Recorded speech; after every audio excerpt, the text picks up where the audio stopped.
Naukri.com पर नौकरी लगाने के नाम पर देहरादून के एक व्यक्ति से 22,90,000 लगभग 23 लाख की जो ठगी की गई, उस संबंध में 2 लोग अरेस्ट हुए हैं और 4 लोगों को 41 से सीआरपीसी का नोटिस दिया गया है और ये मुकदमा जून 2024 में लिखा गया था। इसमें टोटल 12 लोगों के खिलाफ अब तक कार्रवाई हो चुकी है। अभी जो 2 लोग अरेस्ट हुए हैं, इनकी कस्टडी से 2 लैपटॉप, राउटर्स और 17 मोबाइल फ़ोन और दर्जनों सिम जो है बरामद किए गए हैं। उनकी एनालिसिस कर रहे हैं हम। इसके अतिरिक्त इनका जो फ्रॉड का अमाउंट है वो क्रिप्टो में कन्वर्ट करके अब्रॉड भेजा जाता था और अब्रॉड में भी कुछ इनके साथी हैं जो इस पूरे नेटवर्क में इनके लिए काम करते थे।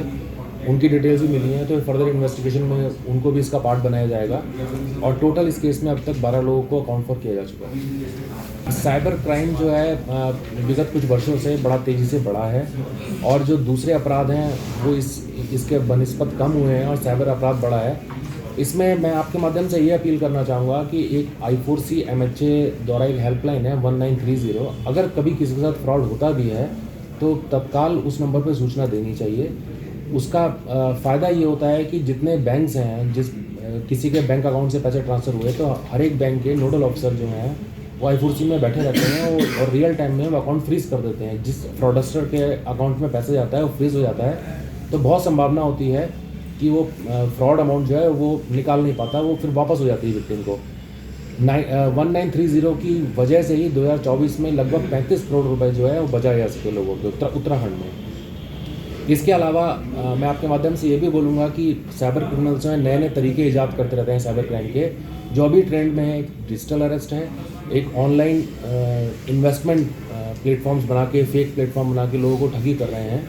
तो कभी भी ऑनलाइन इन्वेस्टमेंट नहीं करना चाहिए। अगर कोई स्टॉक मार्केट में इन्वेस्ट करता है तो उसके लिए सभी बैंक्स जो है डीमैट अकाउंट प्रोवाइड करते हैं, उसके माध्यम से इन्वेस्टमेंट करना चाहिए, ना कि किसी लिंक के थ्रू। इंस्टाग्राम, फेसबुक पे कोई लिंक मिल गया उसके थ्रू आप इन्वेस्टमेंट कर रहे हैं।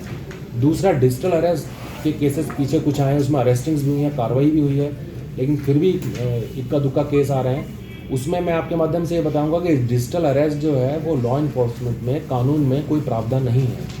इस प्रकार का कोई प्रावधान नहीं है जिसमें कि आपको एक अकाउंट दे दिया जाता है और उसमें बोला जाता है कि इसमें आप जमानत के तौर पर इतनी राशि जमा कराइए और जब आपका मामला ख़त्म हो जाएगा आपको पैसे वापस हो जाएंगे, ये सरकारी खाता है, इस तरीके से बोल के और किसी पुलिस ऑर्गेनाइजेशन का अपने को सदस्य बताकर आपसे पैसे ट्रांसफ़र करवा लेते हैं विक्टिम से।